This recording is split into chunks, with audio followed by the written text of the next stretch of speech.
nouvelle façon de comprendre l'actualité. Cube Radio. Cube Radio. En direct à LCN. On va parler, Philippe Vincent, de ce drame à Kwasasne, les corps de 6 personnes qui ont été repêchées dans le fleuve Saint-Laurent.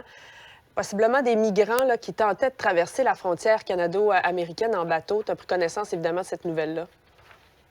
Oui, qui est une méchante tragédie. Là. On a au moins 6 corps. Et on peut dire des migrants, on ne sait pas encore ce qui s'est passé. Là, fait qu'on n'ira pas avec des spéculations, une analyse trop poussée pour dire est-ce que c'est à cause de la fermeture du chemin Roxham? Ouais. Est-ce que c'est un autre problème? Ceci dit, ça nous montre qu'il y a un problème à la frontière, qu'il y a un problème qui n'était pas que le chemin Roxham et que c'est une tragédie en ce moment qui a coûté la vie à 6 personnes. On peut mettre le mot migrant à côté, mais il faut toujours se rappeler que derrière les migrants, il y a des êtres humains et ce sont là des êtres humains qui sont morts. Dans quelles circonstances, ce n'est pas clair encore en ce moment. Ceci dit, c'est sûr que quand on voit ce genre de tragédie-là, ça nous rappelle que cette semaine, après la fermeture du chemin Roxham, il y a beaucoup d'organismes qui nous ont dit faites attention. Faites attention, c'est pas parce que le chemin Roxham est fermé qu'il n'y aura plus jamais de migrants qui vont traverser la frontière. Ça risque d'être pire. Ça risque de placer certains de ces migrants-là dans des situations dangereuses.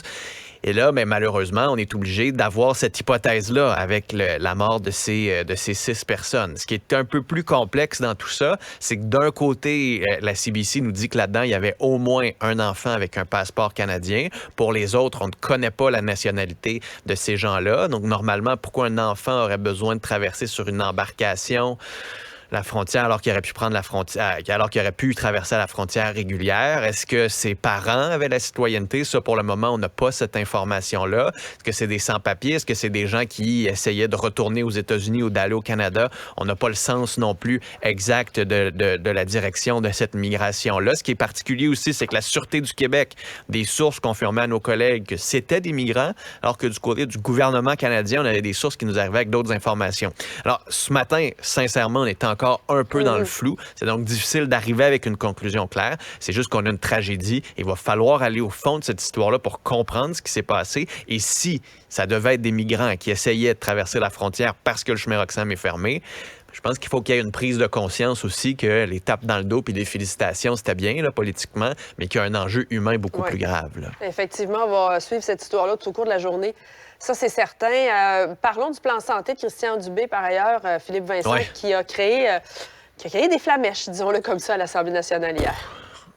Oui, bien inutile là, de l'esbrouffe de l'opposition qui, sincèrement, surtout les libéraux et Québec solidaire, là, qui se sont bien décrédibilisés hier. Là. On aurait pu s'attendre à l'opposition d'avoir des questions précises parce qu'il y en a sur la réforme du B. Là. La réforme du B, pour le moment, n'est pas parfaite. Arrive avec beaucoup de zones d'incertitude, l'imputabilité du ministre, la centralisation, l'opacité, la transparence, le pouvoir des directeurs qui vont être nommés sur... Il y en a des questions là, de base, là, sans nécessairement aller gratter dans l'énorme projet de loi qui a été déposé. Du côté de l'opposition, on a préféré dire que c'était une patente à gauche chez les libéraux, puis qu'il n'y avait rien de bon là-dedans. Puis Québec solidaire, hier, là, qui disait que François Legault faisait le wet dream de Gaétan Barrette. Puis là, je dis, hey, les amis, vous êtes à l'Assemblée nationale.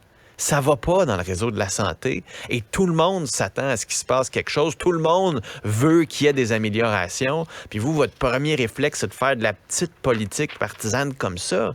C'est pas pour ça que les gens vous ont élu. Les gens vous ont élu pour poser des bonnes questions. Là, en plus, chaque fois qu'ils vont critiquer le projet de loi, on va dire, ben oui, on le sait.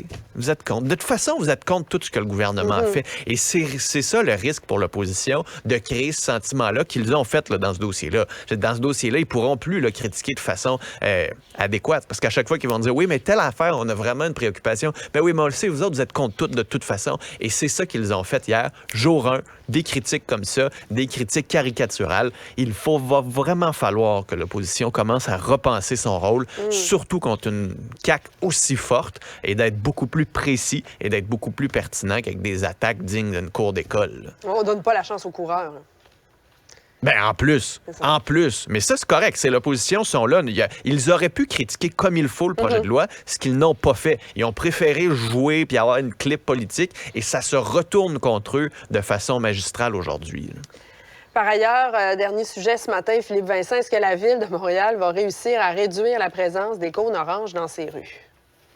Ben là, c'est avec le sommet des chantiers, les nouvelles mesures, le fait qu'on veut réduire la taille des comptes, mettre des codes QR pour savoir à qui ils appartiennent, avoir des règles de 24 heures pour monter, démonter un chantier. Si avec ça, on n'est pas capable au moins de réduire le musée des cônes oranges dans les rues de Montréal, je sais pas ce qui va se passer. Là. Ça va peut-être dire, regardez, enlevons la ville, là, ça donne plus rien d'avoir des gens qui sont capables d'être responsables de ça. Mettons des cônes oranges partout. Comme ça, il n'y en aura pas de problème. J'espère qu'on va être capable d'avancer. J'espère qu'on va être capable d'avoir... Au moins, on a eu cette discussion-là. Au moins, les acteurs se sont réunis. Au moins, on a annoncé des mesures du côté de la ville de Montréal.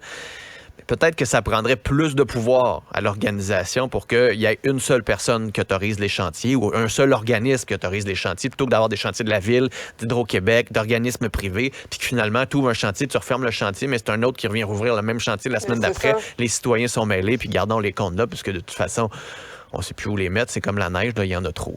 Ouais, puis on va être déstabilisé. S'il y en a moins, là, on est comme rendu habitué.